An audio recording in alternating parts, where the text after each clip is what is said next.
festejando hoy el Día de la Libertad. Así es. 57 años del ajusticiamiento de Trujillo. Sí, señor. Mira, antes, ojalá Jenny haya recibido una foto que yo le mandé sobre la celebración del 30 de mayo en 1962.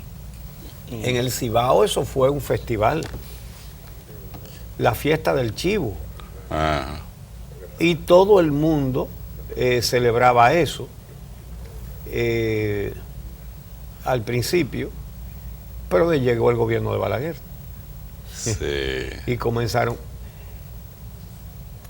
Todavía trujillismo, aunque Balaguer es Balaguer, pero no le interesaba que la gente celebrara mucho Día de la Libertad ni nada de eso, porque él hizo otra dictadura.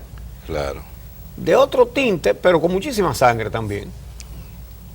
Mucha represión política, muchos asesinatos. Muchos asesinatos, mucha sangre. Así es. Un gobierno autoritario, totalmente. Entonces, eso hay que rescatarlo. Eso se ha ido casi como por debajo, se ha ido extendiendo. Mucha gente festeja hoy con chivo. ¿Sí? Sí, come su chivito. Sí, sí, porque es el día del chivo, ¿no? Así es, así es. Pero realmente, esos hombres que libraron a la sociedad dominicana de una dictadura, la peor, la más sanguinaria, la más ladrona, realmente eso hay que reivindicarlo. Los héroes son seres humanos y tienen defectos, ¿verdad? Y los del 30 de mayo, cada uno tuvo sus defectos, lo cual no hace palidecer en lo más mínimo el tamaño de esta gesta patriótica. Así es. Que fue el ajusticiamiento del dictador. Eso hay que celebrarlo, hay que conmemorarlo, recordarlo y decíamos al principio, tenerlo muy presente porque a 57 años de la caída de esa dictadura, que duró 31 años en el poder, con una influencia tal en la mentalidad de los dominicanos y las dominicanas, y sobre todo de los que están vinculados al quehacer político, que todavía hay vestigios de la dictadura en la República Dominicana y sobre todo temas relacionados con formas centralizadas y autoritarias de ejercicio de poder, o el tema de políticos que entienden que son mesías, que deben perpetuarse en el poder, que la continuidad en el ejercicio del poder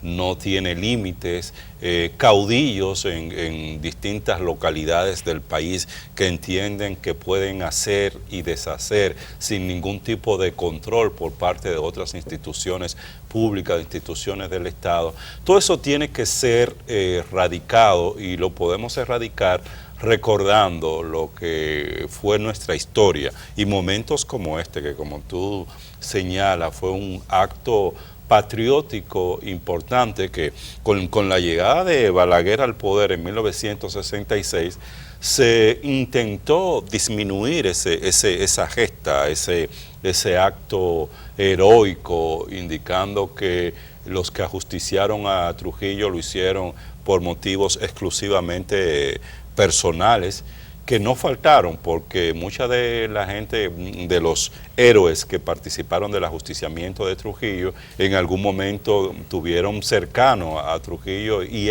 les afectó, pero siempre estuvo presente ese proyecto de transición de una dictadura hacia una democracia y un proyecto político de constitución de un régimen democrático en nuestro país, que lamentablemente, porque el plan estaba compuesto de esos dos elementos, el ajusticiamiento de Trujillo por un lado y por otro lado iniciar un proceso político que permitiera la transición hacia la democracia, pero lamentablemente esa parte en ese momento no se pudo consolidar.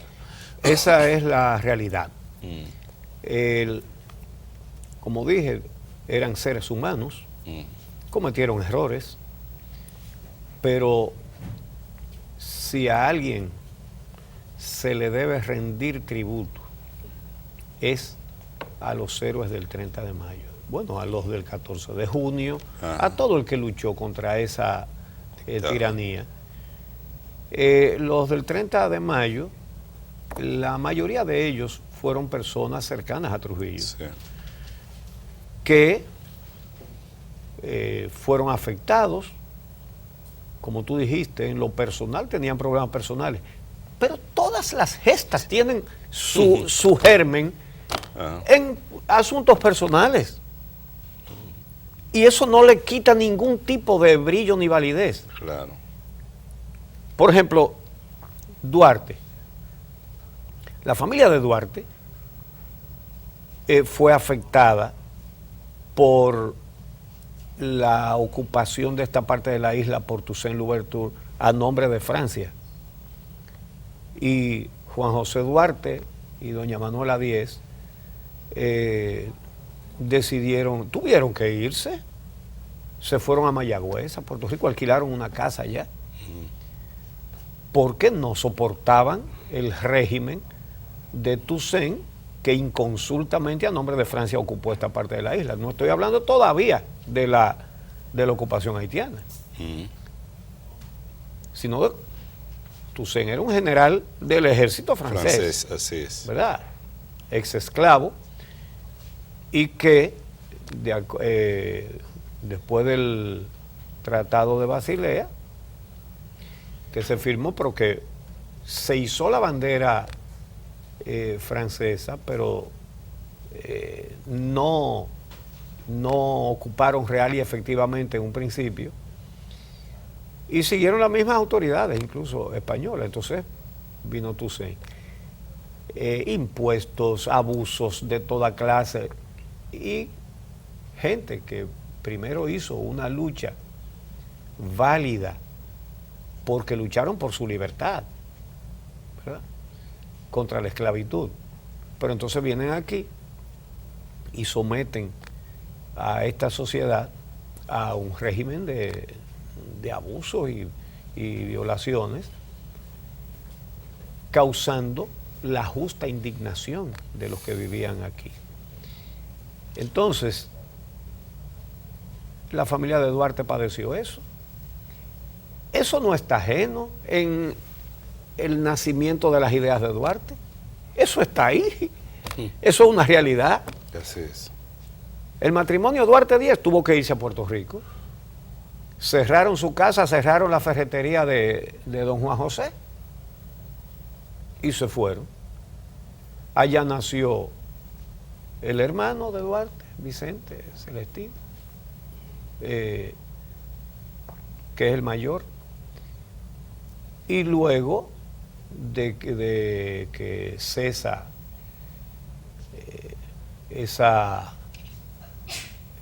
la autoridad de Toussaint aquí, porque Napoleón mandó sus tropas a desautorizar esto y agarraron preso a Toussaint, lo metieron en un barco, lo mandaron a Francia a una prisión y allá murió. Entonces, cuando viene la ocupación haitiana, que Duarte tiene 9 años, ¿verdad?, la de Boyer, entonces Duarte lucha contra eso también. De manera que los motivos personales siempre están, y eso no es nada que le quite méritos ni que desacredite una lucha. Claro, ellos estaban sintiendo lo que estaba sintiendo el resto del pueblo. Muchos de ellos de manera más cruel y más directa. Por ejemplo, Juan Tomás Díaz, su hermano Modesto Díaz, era amigo de infancia de Trujillo. En principio no quiso meterse en la conspiración por eso. Sin embargo, después se metió. Ahora, Juan Tomás Díaz es el comandante del ejército en La Vega cuando llega la expedición de los patriotas de 1959. y a él lo mandan a perseguir a los expedicionarios que estaban en Constanza. Todo eso era La Vega, la provincia de La Vega. Entonces, y los persigue, pero no permite que los maltraten después de que los agarran. No permiten tortura, no permiten que los maten amarrados, nada de eso que se quiso hacer y él lo impidió. Esa es la realidad. Bueno, yo tengo el testimonio de una entrevista que hice juntos los dos con Mayobanex Vargas y con Delio Gómez Ochoa. Y ambos dan sus testimonios porque ambos vinieron por Constanza y los agarraron en esa zona, y ambos dijeron en dos circunstancias diferentes y en dos momentos diferentes que Juan Tomás Díaz les salvó la vida. Porque los querían matar, y Juan Tomás Díaz salía: ustedes quieren matar comunistas, vayan y combátalos en la loma, pero después que están presos no. Bueno, resultado: Juan Tomás Díaz desconsiderado por Trujillo por colaborar con el enemigo. Oye, qué barbaridad. Porque era un general, era un militar que tenía sus principios. Y dijo: bueno, en un enfrentamiento los matamos, pero si los agarran, no. Ya después fusilarlo es otra cosa. Exactamente. Entonces lo desconsidera, le quita el rango, lo quita de La Vega. Un sobrino de él, antitrujillista, estaba preso, Nabú, y todo eso entonces creó la situación en que él decidió meterse en la conspiración para derrocar a Trujillo. Antonio de la Maza, que fue la principal bujía, Antonio de la Maza había sido antitrujillista desde el 30, su papá. Y Trujillo, como hacía con algunos contrarios, los atraía, lo puso capitán del ejército. Y después comenzó a darle contrata de carreteras y cosas así. Salvador Estrella Sadalay era del general Piro Estrella, hijo del general Piro Estrella, trujillista. Incluso terminaron contrarios en una situación que dividió a la familia. Pero con Salvador se metieron todos sus hermanos. Hasta la profesora Julia Estrella, que fue mi maestra, era antitrujillista. Y dio muestras de mucho valor en ese sentido. Pero su padre era trujillista. Ahora, una hermana de ellos, que era monja, en la campaña de Trujillo contra la Iglesia Católica, pusieron un foro público de esas denuncias que mandaba poner Trujillo, sí, y desconsideraron a esa persona, a esa monja que era de la familia Estrella Sadalay. El teniente Amado García Guerrero, de la seguridad. Pero no de la seguridad nada más, no. Llegó a ser el asistente militar de Trujillo. A Trujillo le gustaba que su asistente fuera un teniente, que tuviera el rango de teniente. Tú sabes que eso cambia. Algunos quieren que sea un coronel, sí, en fin. A él le gustaba que fuera un teniente. Sí. Y por un buen tiempo lo fue Amado García Guerrero. Entonces, lo que pasaba era que Trujillo hablaba medio enredado, y sobre todo si estaba enojado, era difícil entenderlo porque gritaba y tenía una vocecita meliflua. Y entonces hablaba rápido cuando estaba enojado y era difícil entender lo que decía. Eso sí, ¿cumplió la orden que yo le di? ¿Cuál? Ay, papá. Entonces, lo que acostumbraba a hacer, tal y como lo refiero en la película El Teniente Amado, era que le ordenaba a su jefe, al coronel, que lo mandara al hospital militar para que le revisaran el sistema auditivo a ver si era sordo que estaba. Pero ya eso significaba que ese tipo estaba erradicado de ahí. Amado García Guerrero, hombre valiente por naturaleza, no se impresionaba y oía todo bien y entonces ese le gustaba a Trujillo. Y si Trujillo no entendía una cosa, él le decía. Pero ¿qué pasa? Y él era trujillista. Él se ofendió con Salvador Estrella Sadalá, su tío político, donde él comía casi todos los días, porque él era de la Romana, y su prima Urania, que la trataba como tía porque había una diferencia grande de edad. Para él era su tía Urania, que era la esposa de Salvador Estrella Sadalá. Entonces, en una oportunidad, Salvador le habla del asunto. Mira, Trujillo no es lo que ustedes creen, ¿no? Trujillo es un asesino, viola a niñas, hace esto, hace aquello. Y Amado se ofende y se larga de la casa, como la acepción que nosotros los dominicanos le damos, ¿verdad? Se largó tirando la puerta y dijo que no volvía más a esa casa. Sin embargo, no lo denunció, que era lo que se estilaba. Claro. No lo denunció. Ahora, cuando él se mete en amores en la Romana con Luisita Gil, cuyo hermano René Gil era antitrujillista, Johnny Aves lo llama a capítulo. Usted no puede tener amores. Usted no puede tener ninguna relación con ninguna familia desafecta al régimen, y esos son comunistas. Y eso le trajo muchos problemas. Hay una cosa que sale en la película El Teniente Amado y que un dirigente del PLD trujillistísimo, tú sabes, trujillista, se puso a hablar disparate porque en los trailers que se ponían de la película aparecía que le ponían una pistola en la cabeza a Amado en la 40.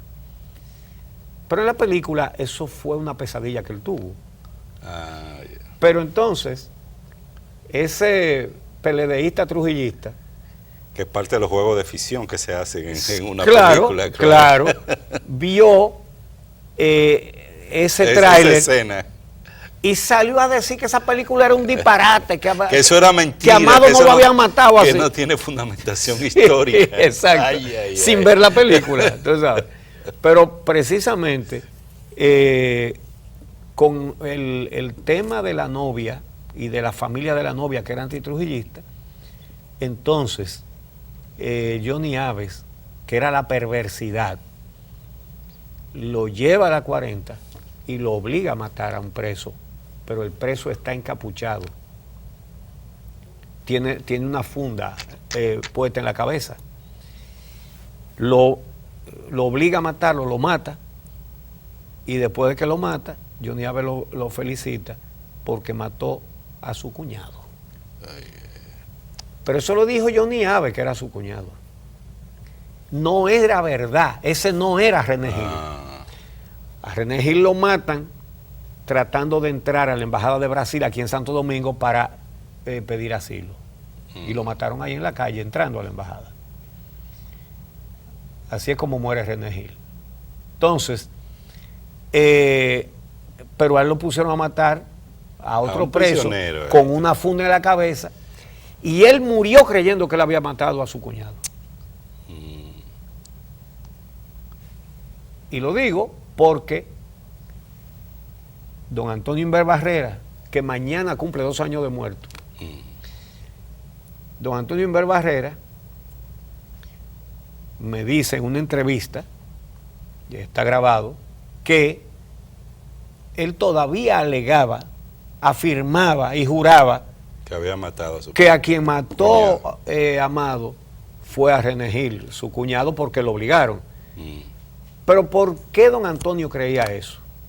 Porque Amado murió creyendo eso, creyendo la mentira perversa que le dijo Johnny Aves. Y es por eso. Pero en la película sí está todo claro, ¿eh? En la película, él mata a un tipo que tiene una funda en la cabeza. Y Johnny Aves le dice que ese es René Gil. Punto, porque así fue. No es que él vio el cadáver, ni vio el rostro. No, él no le vio el rostro nunca. Nunca. Entonces, pero de ahí, de la 40, donde a él lo obligan a matar a ese preso, él coge para donde Salvador, de donde se había ido, y decía que no volvía más porque le había hablado en contra de Trujillo. Y llega con una conmoción, en un shock, que se alarman tanto su prima tía Urania como Salvador, como su tío político Salvador. ¿Qué pasa? Entonces él le dijo, me pusieron a matar a un preso y era el hermano de Luisita. Y entonces él dice, y vine a decirte que lo que tú me dijiste, por lo que yo me fui, yo estoy de acuerdo y estoy dispuesto a participar en cualquier cosa para acabar con esto.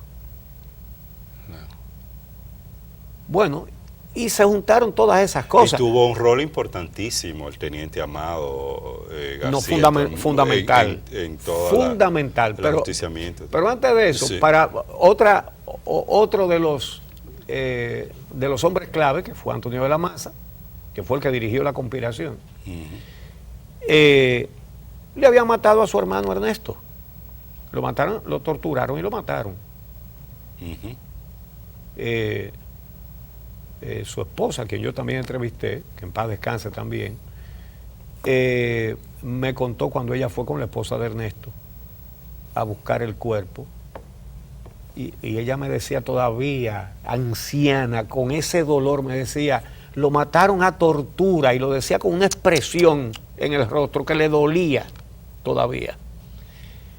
Entonces, claro que todos habían sido afectados de una manera o de la otra. Bueno, así es como surgen inicia un proceso. Esos procesos. Claro. Entonces, hay que rendirles honor, porque lo que hicieron fue quitarle a esta sociedad dominicana, quitarle de encima al peor dictador, al más sanguinario, al más ladrón. Que eso se dice poco, porque como mató tanto, como corrió tanta sangre, muchos se olvidan de todo lo que se robó. Entonces decían, como si fuera un mérito, a los ladrones lo mataban. Si hubiera sido verdad que a los ladrones lo mataban, Trujillo se hubiera suicidado. Sí. No hubiera habido que matarlo. Se suicida, sí. Porque es el más ladrón que ha habido en este país. Bueno, tiene mucha competencia hoy día, ¿eh? Pero y todas esas empresas que tenía Trujillo, que eso lo pudo hacer. Trujillo era con dinero del Estado, con los recursos ¿qué era del Trujillo? Estado. Antes de que la intervención militar norteamericana lo pusiera en la Guardia Nacional. Era guardacampestre del ingenio de Andrés. Eso era. ¿De dónde heredaba él para ser dueño de todos los ingenios? Se los robó todo. Como lo ha demostrado Bernardo Vega, se compraron de esta manera. Los pagaba el Banco Central, pero los ingenios eran de su propiedad personal de Trujillo. Sí. Así, nada más. ¿Verdad? Entonces, señores, tú decías, fue clave Amado García Guerrero. Claro que fue clave. Primero porque ya él no era asistente personal de Trujillo después del incidente de la novia. Lo quitaron de asistente personal, que lo fue durante un buen tiempo. Andaba con él en el carro y todo. Ahora, él seguía siendo un militar del cuerpo de ayudantes. Sí. Y él estaba en el palacio. Entonces ya él conocía, Trujillo era muy metódico. Él se ponía un traje verde olivo cada vez que iba para San Cristóbal a sacrificar muchachitas. fíjate que es difícil encontrar una foto de Trujillo con uniforme verde olivo, pero hay una. Entonces, bueno, él sabía, se enteró de que ese día se iba para San Cristóbal, que no era, porque él se iba los martes, pero era miércoles, pero el martes él tenía gripe y decidió irse el domingo, el miércoles, le avisó a los otros, miércoles 30, por eso se hizo de una manera con bastante improvisación, porque no estaban todos ni estaban preparados para ese momento. Lo que pasa es que Antonio de la Maza dijo, hoy. Creo que Tunti Cáceres había salido de... Tunti Cáceres, que era de Moca, estaba en Moca, sí, no había venido. Exacto, sí. Entonces, después pasa lo que pasó, fracasó la trama de dar el golpe de Estado. Y bueno, lo fueron matando uno a uno. Salvaron Luis Amía Matío, que estaba en la trama política, y Antonio Inver Barrera. ¿Por qué fracasa la trama del golpe de Estado? Porque eso estaba armado, eso estaba en el plan. Y mira, tú quieres que te diga una cosa. La verdad es que la cabeza, que era Antonio de la Maza, estaba tan interesado en matar a Trujillo, que yo creo que él puso en primer plano la muerte de Trujillo por encima de lo que se iba a hacer después. Era matarlo. De esa parte ya política, de cómo ocupar el palacio y todo eso. Tenían el contacto con el general Pupo Román. José René Román Fernández, que era el secretario de la Fuerza Armada y estaba casado con una sobrina de Trujillo. Y que se metió porque Trujillo lo desconsideraba constantemente. Le decía mierda delante de su subalterno. Entonces, tenía mucho resentimiento también. Pero a la hora del none no actuó. Simplemente. No actuó. Él no sabía que era esa noche tampoco, como ellos no lo sabían. Claro. Y lo hicieron. Claro. Pero la parte que le tocaba a él no era fácil. Pero el caso es que parece que ni siquiera lo intentó. Entonces se derrumbó el asunto, actuó el SIM y todo eso. Pero hoy es el Día de la Libertad. Así es. ¿Por qué se dejó de celebrar el Día de la Libertad cuando llegó Balaguer? De hecho, a varios cuarteles militares le pusieron los nombres de los ajusticiadores de Trujillo. Durante el gobierno del Consejo de Estado, Pedro Livio Cedeño al de Higüey, Antonio de la Maza al de Moca y así por el estilo. ¿Y qué pasó? Que cuando llegó Balaguer al poder, una noche se cayeron todos los letreros de todos esos destacamentos militares. Hubo una brisa que se lo llevó todo. Se lo llevó. Sí, pero nada más tumbó los letreros que tenían los cuarteles militares, que tenían los nombres de los ajusticiadores. Y desde entonces ya no se celebró más el Día de la Libertad, porque llegó Balaguer, que era una extensión de la era de Trujillo. Entonces, de eso se trata, pero ha pasado mucho, Balaguer no está, y aunque ha habido siempre, señores, gente hasta de partidos que fueron democráticos alguna vez, hasta bailando merengue de Trujillo y ese tipo de grosería. Sin embargo, ya no hay Trujillo, ya no hay, esa dictadura no existe. Puede haber un remanentico por ahí que tratando de venir a buscar un chin más de lo que se llevaron, y no un chin, porque ya se ha llevado. Pregúntenle al BNB. Ahora, esta sociedad debe celebrar el Día de la Libertad cada año y volver a celebrar ese día como el Día del Chivo también, que se hacían unas chivadas excelentes. En mi casa se come chivo los 30 de mayo. Sí. Y hoy no será almuerzo porque no vamos a estar no voy a estar aquí a medio, pero hoy se come chivo. Esta noche sí. Hoy se come chivo. Se hace chivo. Esa es una buena forma de celebrar. Claro que sí. Entonces, mira, por otra parte, ustedes hablaron de esto, pero